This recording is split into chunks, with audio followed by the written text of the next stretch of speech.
Hi, this is Dovid Orlofsky, and welcome to the Rabbi Orlofsky Show. If you're watching with our friends over at Torah Anytime, or wherever you watch or listen to your podcasts, as always, we are happy to have you along. And it has been crazy, obviously, because the last podcast I did was before Rosh Hashanah. And since that, we've had Aseret Yemei Tshuva and Yom Kippur, and Sukkot, and Shmini Atzeres, and Shabbos Bereishis, and I've been really pretty overwhelmed with a lot of stuff to do, yeah. And as I mentioned, my producer Michal is in America. He just got back. He's in Bidud. I don't know how you say that in English. Lockdown. I don't know. That's why we're not there now at the Rabbi Orlofsky studios. But this is a very special show because it is the last show of the year and it is the first show of the year. How could it be the last show of the year and the first show of the year? That is a oxymoron, like jumbo shrimp or a little giant.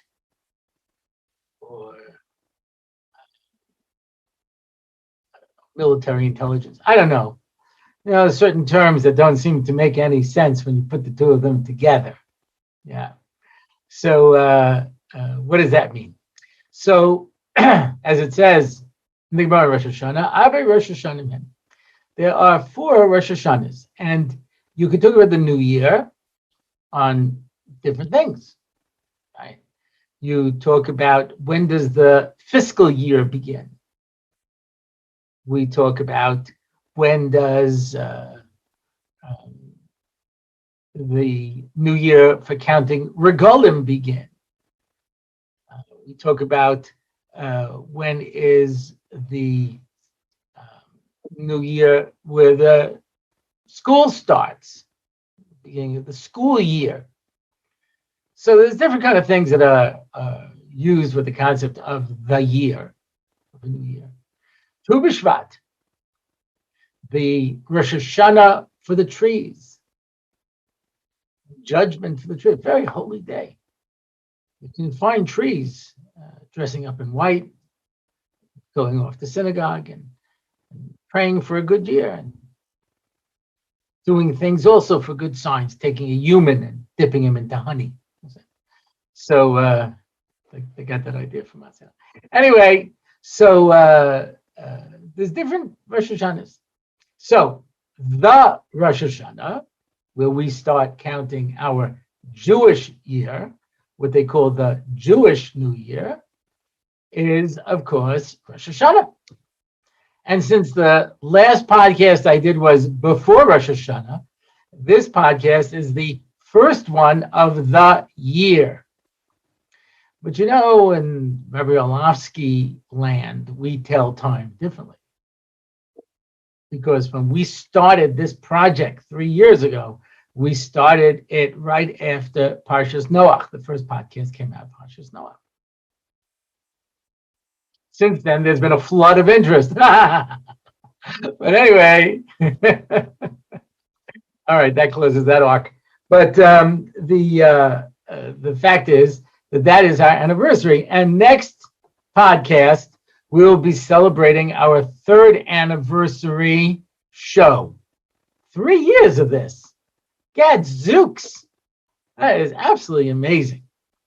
So for the last podcast of the year and the first podcast of the year, I want to read our sponsorship. Sponsored anonymously for 2 reasons. 1, I have so much hakaras hatov to you as I have gained so much from all of your classes and shows. It's one of the only ones I can listen to today as an adult and a mother. As an adult and a mother. Those 2 things don't always go together. And as you have seen from the various shout outs that I've been asked to give over the 3 years we've been doing this, we have elementary school children listening, We've got high school age children, university, young adults, people who are considered elderly, or at least used to be considered elderly before I made it into my 60s. Now they're considered young. Elderly is now over 100. My parents were going to a hotel, and they were in their 60s at the time. So they said, nah, it's for old people. It's not like us, old people in their 70s. So, when I was a little kid, I mean, what's the oldest you could possibly imagine? 40. 40 is like ancient. Yeah. I remember when I went for my hair for Chavetz Chaim, and we graduated high school early. I was only 16. I went for the hair. Then my father picked me up afterwards and said, "So, who fahered you?" I said, "Some rabbi." Old guy, young guy, an old guy.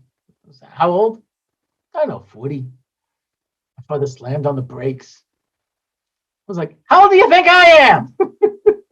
My mother says, "Ignore him. He's a stupid kid. He doesn't know what he's saying." Now I'm almost 63, and I can tell you, when I hear somebody is 40, my first thought is, what an old guy. From that point of view, my perspective has not changed at all. Yeah. But we have all ages and backgrounds who listen to this year. There are people who are Talmidei Chachamim who listen. I know this for a fact. There's one yeshiva with the entire tzevet listens to it together. There are people who are not Jewish who listen to it. There are people who are not happy with the program, and they tell me this is the only Torah that they learn. I have to tell you, it's very meaningful to me. And number two, my father-in-law, Rabbi Yitzchak Yehoshua ben Avram Moshe, who we gained so much from, and Miss Dealey. The second one I understand. If I was going to go and sponsor something, I would do it for the memory of a loved one, in honor of something, And I am amazed. I did not do a statistical analysis of how many podcasts have been sponsored as a Hakaras HaTov, which I have to tell you, for me, is meaningful on a lot of levels. Because, as you understand, I'm hoping now, when we move back to the Rabbi Orlofsky studios, we get to go back to having a live audience. I have somebody who keeps calling me and asking when we're going to, film live. He wants to be part of the audience. So hopefully we'll be back with a live audience. But otherwise, especially during this Tekufa, when I'm just sitting, and looking in front of my little computer, you wonder, who am I talking to? What impact does it make? And when you get feedback from people who not only say that it's meaningful, but that it's got that they want to sponsor an episode to express the Hakaras HaTov. So obviously, I appreciate it very much on a very personal level. And thank you for that shout out. And on that note, I want to mention that we put up a video from Torah Anytime. If you watched any of these little videos, then you know that I am an animated character, Rabbi Sitter, and a lot of the material is my own material that I composed, and the brilliance of how they animated and turned it into something that's so much more interesting than just me. And I know you wonder, how is that even possible, right? But so much more interesting. So excited. I look at it, where would you get an idea like that from? Yeah. So we did a fundraiser for them, and I had my own, little group, dedicated group there, and a lot of people whose names I recognized from listeners and people who've reached out, donated money, and nothing to do with me. I get paid for my recording time. I just sit in a little booth and I talk, and they have to do all the rest of the work. I did this because I really believe in it. I actually believe in the program. I've seen what these videos do for kids. I see my own grandchildren. They'll sit there instead of watching many other videos of worthless content. I don't want to say questionable content, but certainly worthless content. You know, Curious George. Do you understand Curious George on any level? Does this make sense to you? It doesn't make sense to me. The man with the yellow hat brings this monkey and lets him loose throughout the city without any supervision. Can't he go to jail for that? And the monkey runs around and gets into all kinds of trouble and all kinds of adventures. And, and at the end, he somehow saves the day. But where's animal control? Why isn't this thing under supervision? He's a monkey. Monkeys aren't supposed to be allowed to go to school or run around on their own and do stuff. I never got it. I don't get the whole Curious George thing. In the original books, he escaped. He ran out of the zoo. He got loose. Okay, I understand. But this guy Lechatchila says, okay, George, I'm going. So be a good boy. What about a good boy? He's a monkey. And kids, watch this. Yeah. Berenstain Bears. When I was younger, I used to buy these books and then read them to my kids. What miserable values. The message is that fathers are stupid and lazy and venal and, and just to be ignored and made fun of, which is kind of sad message. And if I was doing something that was a little corny in my children's eyes, they'd say, Abba, you're being the Berenstain Bear Abba. Amazing concept. To find something that teaches values, that's really valuable and is fun and animated that kids want to watch. That's an amazing thing. So I really believe in the project.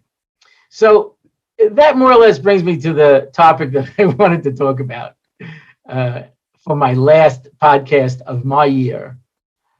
And that is a dear friend of mine who I'm not going to mention his name because I know he's sponsoring a episode and he wants it done anonymously. And he's a dear friend. He is one of the funniest people that I know. I mean, on a very low, he has, when you're a comedian, they have this thing called observational comedy. You have to watch and you see things that other people miss. He's brilliant. He spots it right away. And he it's very funny, just hysterically funny. In any event, so he said to me, should I give money to this? So I said, well, I've recorded a lot of videos. And as you can see, me sitting in a little booth and talking, they have to have a writer and they have to have a cartoonist and they have to have an animator and they have to, put all this thing together and come up with a script and turn what I've said into, an action cartoon. So that takes money. He said to me, but there are so few of them. So if I tell my kids they have an hour of computer time, there aren't enough videos to keep them busy for that time. So they watch a few of them and then there's not any more. So what's the point? Now, shtei tshuvas l'davar. One is kids can watch the same thing over and over again. I have observed this myself, and v'haraya,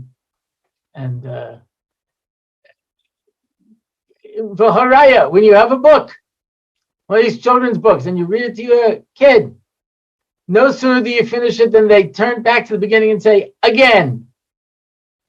And you're reading the same book over and over again. And if it's like hop on pop, it's like, there's only so many times you can read that.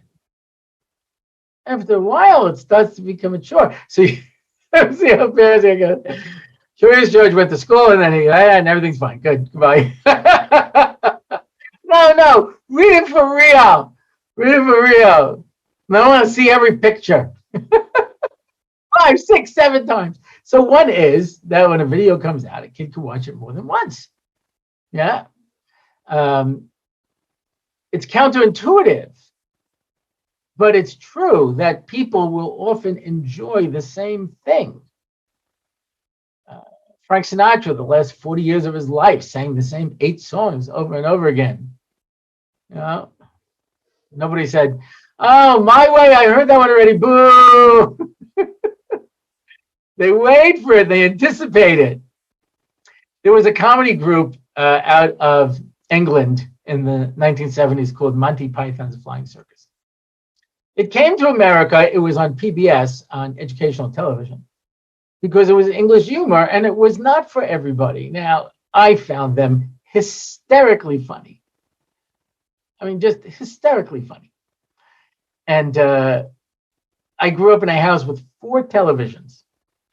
And wherever I sat to watch it, 1 or 2 of my brothers had to sit there and say, "This isn't funny. Why is that funny? This isn't funny." I said, "Go away. Go watch something you like." You understand? You don't have to watch this. I find it absolutely brilliant and very sophisticated. And there were a particular type of people like that who were into Monty Python. Anyway, they performed live at the city center. I didn't know this at the time. But in one of the skits where they had a choir, Paul McCartney was in it because he was also a big fan. Anyway, so for years I'd been watching this thing.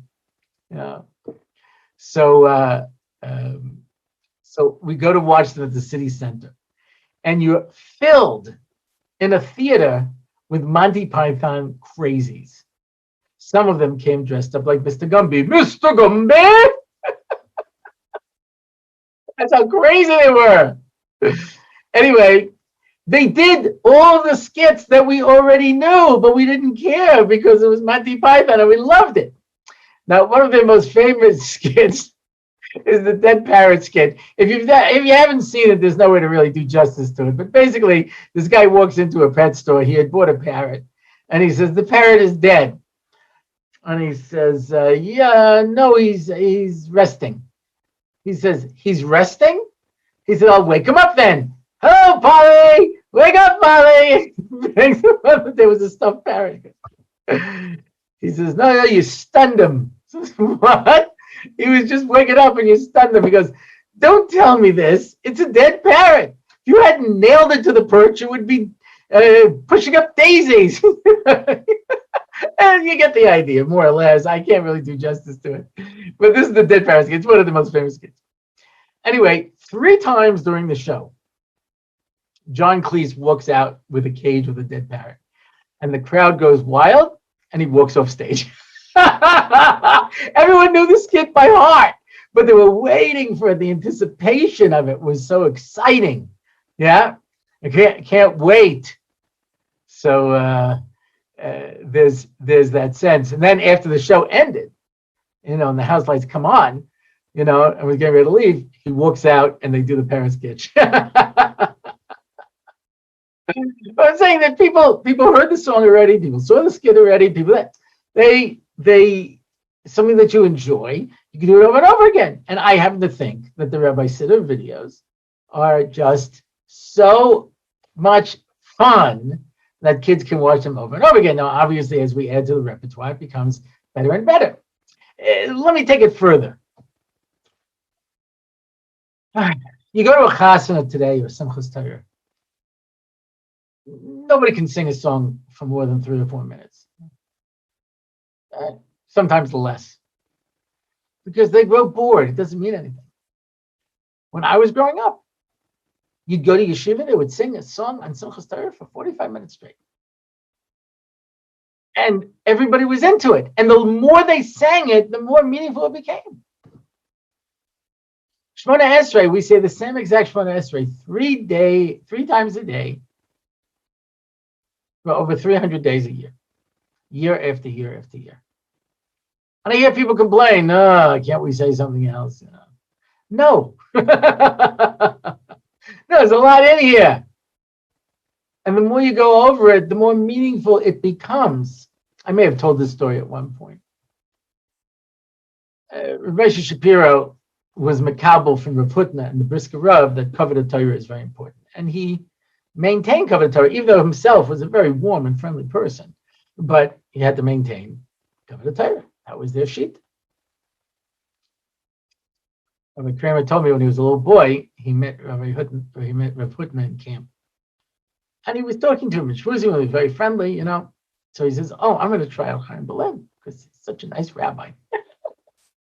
You know, Rav Hutna was very magban on Kavod Torah. When you walked into the office, you had to wear your hat and jacket. When you walked in to see him, you had to wear your hat and jacket. You had to walk out backwards, you know. But he was relaxing, you know. And so he's sitting in the basement, and Rav Hutna walks down the aisle, you know, and he stands up and says, hi, Rabbi. Hutna gives him one of those Rav Hutna looks, you know. He says, the next day I transferred out. That wasn't for me, but there is a sheet of Kavod Torah, and Rabbi Shapiro used to say that he believes that all of the tsaros of our door today comes about because of a lack of Kavod Torah. So somebody asked him on Purim, and on Purim he was, there was a little more flexibility. He said, "How did you become Rabbi Shapiro?" I said, "I'll tell you. I was a kid. I was in Panovich. Someone told me he had to be like 12 or 13. And there was a blackout. We couldn't learn. And we went outside. We were kids. We hear somebody in the basement. I look in the window, and it's Rav Dessler. Rav Dessler is saying over a chazal. He says it over 10 times. Same chazal, slowly. He says it 20 times. He says, we start to wonder, 20 times. 30 times, we started to giggle. 40 times, I started to think. And at 50 times, I had tears rolling down my face. And at that moment, I realized the power of a chazal if you take the time to look at it. Deep words. So we say the Shem Shemona Esrei 3 times a day. Trust me, they were written by the Anshe Knesset Gedola with Nevi'im and Chachamim. You could say it. There's a lot there. And sometimes it's the act of repetition itself that acts to allow us to be able to be toifus something, to take it on and to be able to get it. So one answer is you can watch the videos over and over again. The other one is, and this is the other response I gave to him, I said, but you understand that if I take your attitude, we would never have started the project at all. Because unless we could instantly produce hours and hours and hours of content, 50 hours of content, then we can't do it. But it's just not possible. You have to start somewhere. There has to be a beginning. Rabbi Yehoshua Hartman, who wrote the Parish on the Gur Aryeh and different other works, the Maharal, he says to me, why don't you write a sefer? Why don't you write your material down? I said, because I'm afraid I'll look at it afterwards and I'll feel like I didn't write it right. It was foolish. He says, Ein davar kazeh. You have to write. He says, I look back at the Gur Aryeh and I realize there are things that I would have done differently or things that I understand better now than I did originally. But you have to write. You have to put it down. You have to start somewhere. So at some point, you have to start with a video. An hour, 2 hours. It takes time. And as you produce it, then you have the opportunity where people say, wow, this is a really great thing. And we should have more of them. So the fact of the matter is that Rabbi Kalish from Waterbury has an expression he always says, because, they get a lot of guys who are, as the expression go, works in progress. Yeah. And he always tells them, respect the process. It's a process. And you have to understand that you're not going to become the person you want to become tomorrow. Maybe not in a month, maybe not in a year. I always tell people, I said, when you reach my age, so a little kid, you count the weeks. How many weeks? 6 weeks, 8 weeks. Then you start going months. 12 months, 18 months. Then you start going by years. When you reach my age and you tell time by the decades, when I was in my 20s, when I was in my 30s, when I was in my 40s, it gives you a different perspective on life. So a sign once that said, God, grant me patience and give it to me now. People don't respect the process. You have to work at it.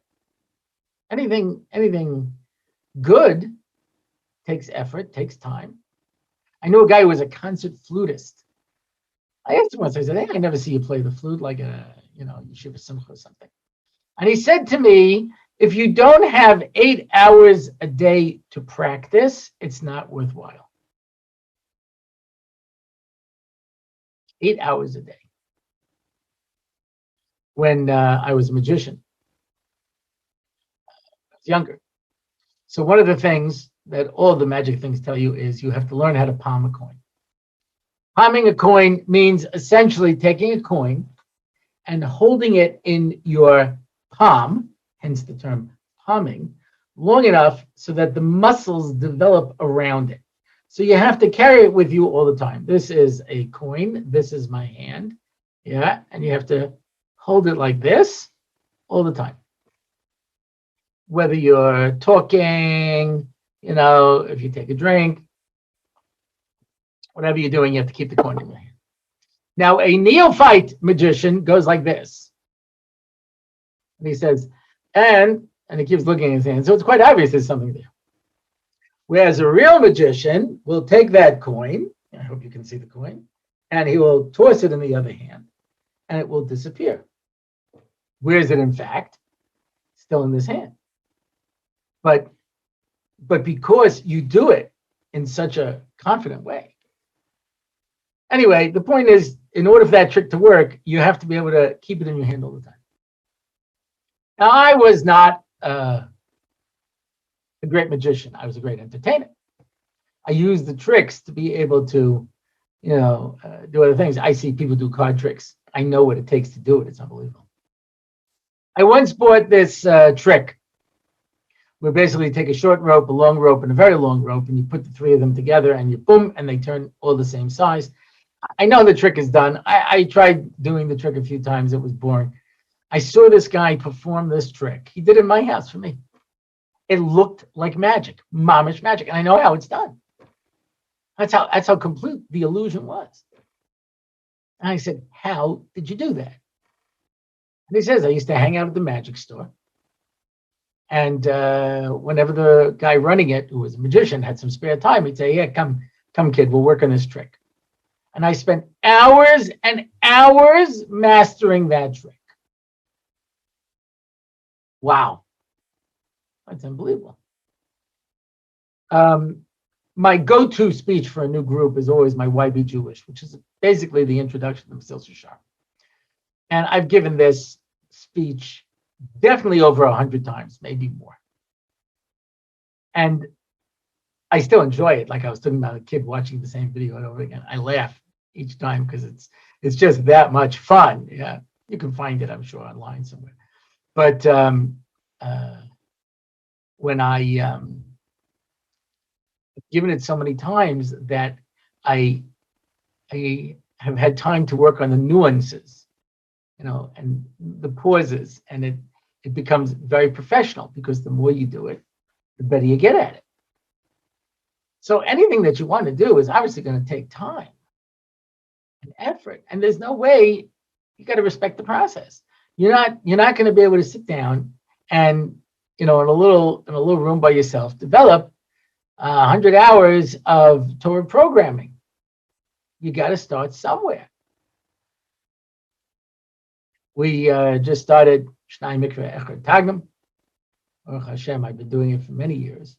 If you haven't, it's not too late to jump in. And there's only one place to start, right at the beginning. The word Bereshis, first letter is a Beis. Why? Because it's closed on the top, the bottom, and the back. The only place to go is forward. I don't know if I remember it anymore. So hard, Rabbi all the svarim in the library. It takes so long to learn everyone. I'm sure that I'll never be a Talmud Chacham. So I don't have it right, but the words exactly. But we'll start with Bereshis and Shemos. Vikra b'midbar dvarim. We'll learn it, right? Nothing you can do. Start at the beginning. You go from the first pasuk. You go to the second. You go to the third, and you move along. That's a process. Respect the process. It's not going to happen instantly. He made a very nice donation anyway. but the point is that I understand when you're in the middle of the process, it can be very frustrating. When you're in the middle of cooking something, you taste it in the middle, this can come. Sometimes it's inedible. You don't understand. How is this ever going to turn into something?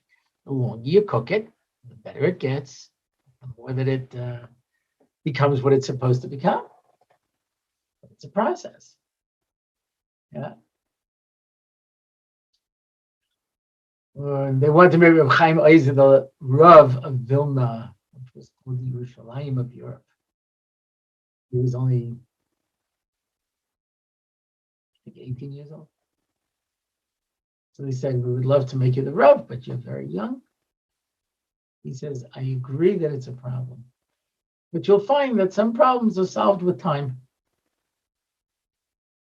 Give it time. Yeah.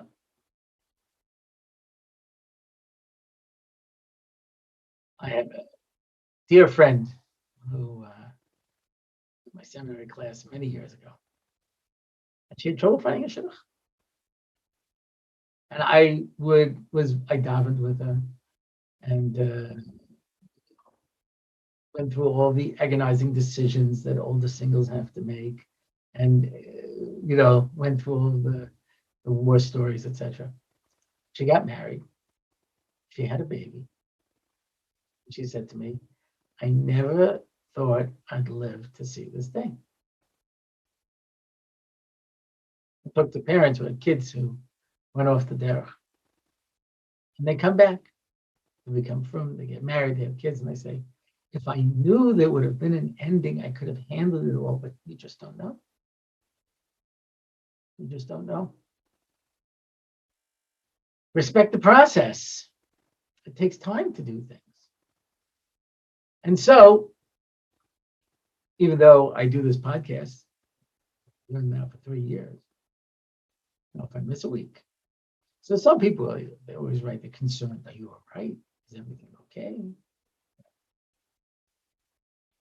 Not very reassuring. It reminds me of this fellow in Orsmech. He says, you go to the bathroom on the airplane and you're there for like 2 minutes and people are knocking on the door. Are you all right? Is everything okay? It's really awkward. Sometimes it's not.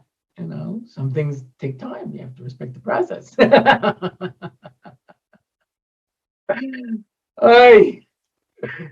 But some people write me occasionally and they're like, no, wait, why hasn't there been a podcast this week?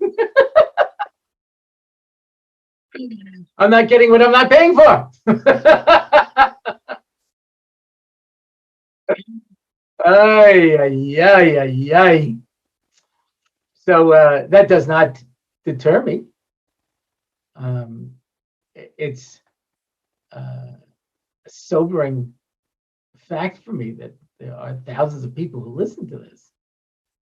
And there are people who look forward to it. I've gotten photographs over the years, of we were more careful to come out every Motzi Shabbos. Hopefully we'll get back to that. This is the 4th year of the Rabbi Orlofsky show. And they would sit down and eat Malev Malka. You get a picture of him and his wife eating Malev Malka with the computer playing with me over there. This was their Saturday night. And listen, I always say the fact that people take time to listen to me,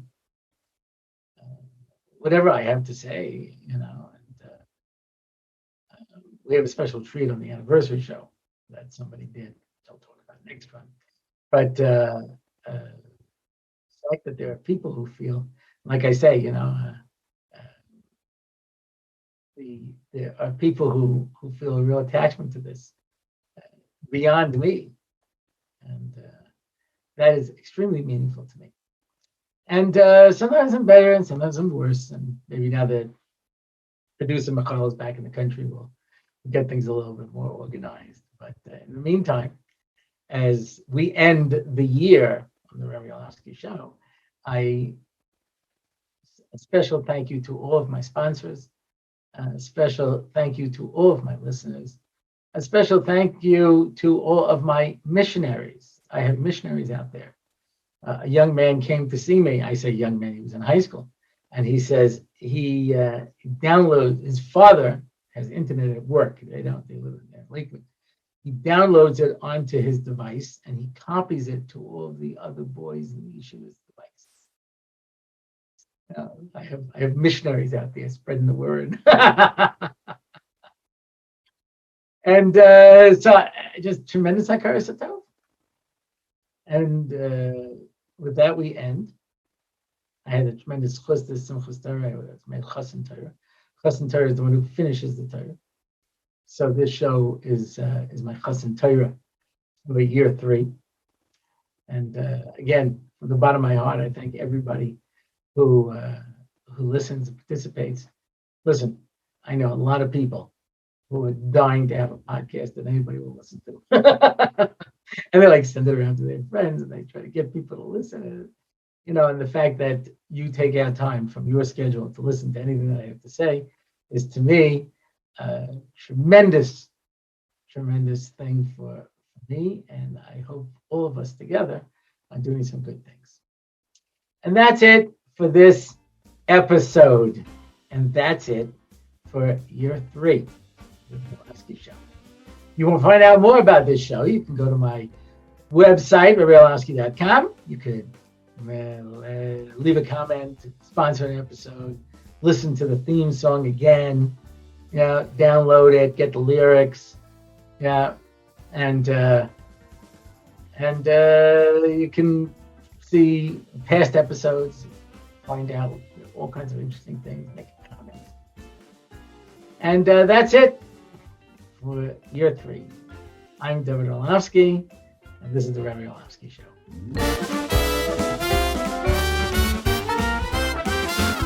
It's the Rabbi Orlofsky Show. Torah and Simcha, ready to go. It's the Rabbi Orlofsky Show. Knowledge and wisdom will help you grow. Lots of fun in every episode, and we don't have to rhyme. No, we don't. It's the Rabbi Orlofsky Show on RabbiOrlofsky.com. Torah anytime, YouTube and more. It's the Rabbi Orlofsky Show. Torah and Simcha, ready to go. It's the Rabbi Orlofsky Show. Till next time, till we meet again. It's the Rabbi Orlofsky Show. It's the Rabbi Orlofsky Show. It's the Rabbi Orlofsky Show.